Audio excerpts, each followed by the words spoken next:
আসসালামু আলাইকুম। সবাই কেমন আছেন?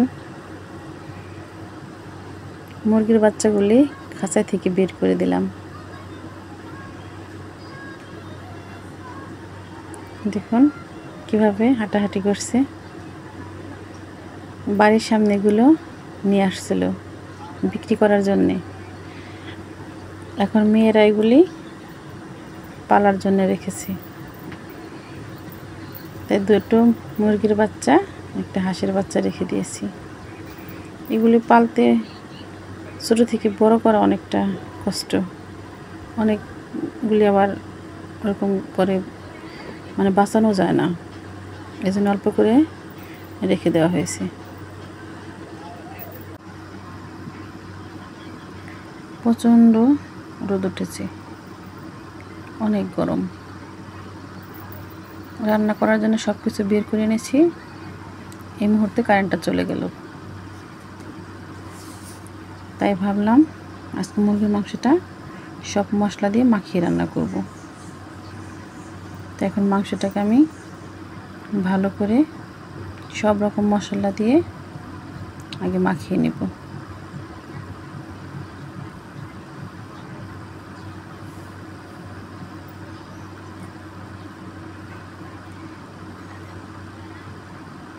আমি এক এক করে সব রকমের মশলা দিয়ে দিলাম। এখন এটাকে ভালো করে মাখিয়ে নেব। একটু পরিমাণ মতো একটু তেল দিয়ে দিলাম।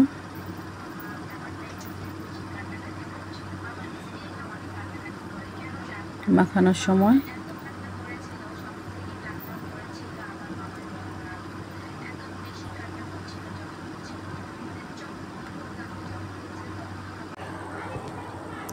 কড়াইতে তেল দিয়ে দিলাম।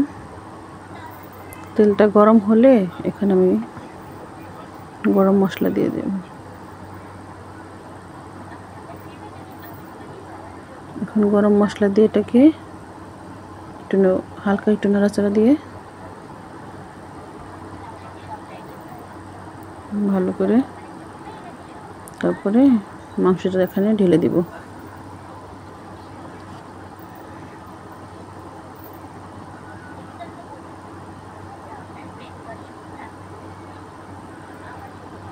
এখন মাংসটাকে ভালো করে কষিয়ে নেব।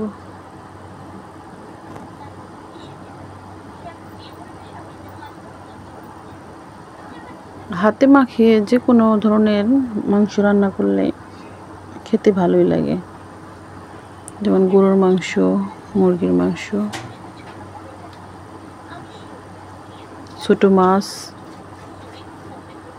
এগুলি খেতে ভালোই লাগে, খারাপ না হাতে মাখিয়ে রান্না করলে।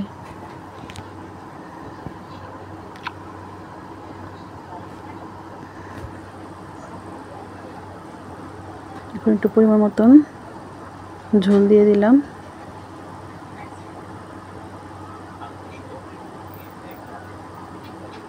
রান্নাটা প্রায় হয়ে গেছে। একটু জিরের গুঁড়ো দিয়ে দিলাম। মুরগির মাংস রান্না করা শেষ। এখন আমি বেগুনের ভর্তা বানানোর জন্য বেগুনটা ভাজি করে নিব। এখানে আমি ফ্রাই প্যানে বেগুনটা ভাজি করে নিব। তারপরে পেঁয়াজ, রসুন, শুকনা মরিচ ভেজে এটার মধ্যে এখন ওই ভেজে রাখা বেগুনগুলি ভালো করে মাখিয়ে নেব।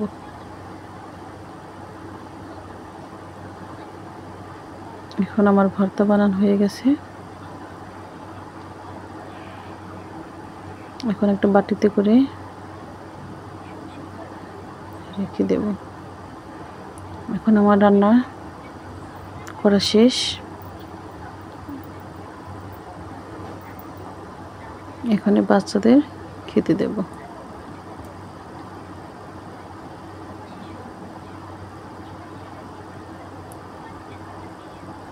আজকের মতো এই পর্যন্তই।